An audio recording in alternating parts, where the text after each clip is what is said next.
Hi, welcome back to Elite Monitoring. In this video, we're going to look at a report called the Group Summary. And what it does is it allows us to look at lots of players over a long period of time and be able to see changes over that time.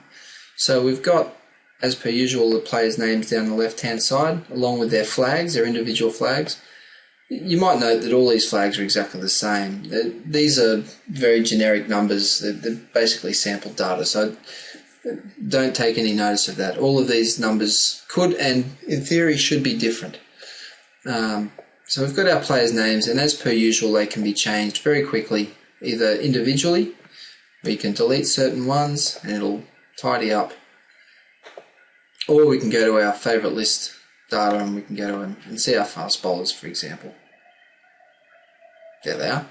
And what it does is it allows us to show change, I suppose. So we can look over from week 1 all the way to week 15 or even 17 for these players and look at what's going on and where issues were. So for instance, player 6 between weeks 7 and 10 clearly worked very, very hard, and whether that was planned or not is irrelevant, but it's flagged very quickly.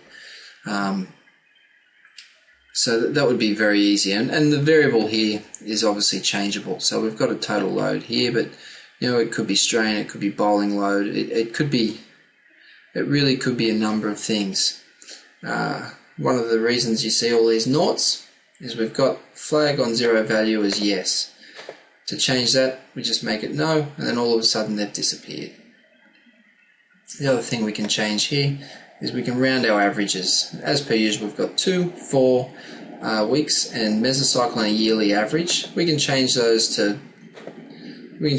round up if we need them. So if you want if you have variables of high precision, you can round them up. So it's very simple, or you can keep it clean. I like things that are clean. The other thing that we've managed to do in this is look at some short-term change and some long-term change. Now what this does is it actually takes into account, it almost makes a Z-score of the weekly data, and it's a bit useless in this graph in this chart at the moment because the current week isn't being fulfilled by anything, and again because this is test data. But what would it do? The short-term change would look at the first week and compare it to the last 4. And it would show that if it was significantly different, I suppose you could call it. And the same with long-term change. It looks at the last 4 weeks and looks at it over the course of a season. The theory being if the long-term change is high, there might be some overreaching occurring, which makes a lot of sense. I mean, short-term change happens all the time, and so you can't be too upset with that, but you don't want too much long-term change. As long as it's gradual, I'm sure it's fine. So that is basically the entire chart. It's very simple, it's very quick, and it again prints to an A4 page.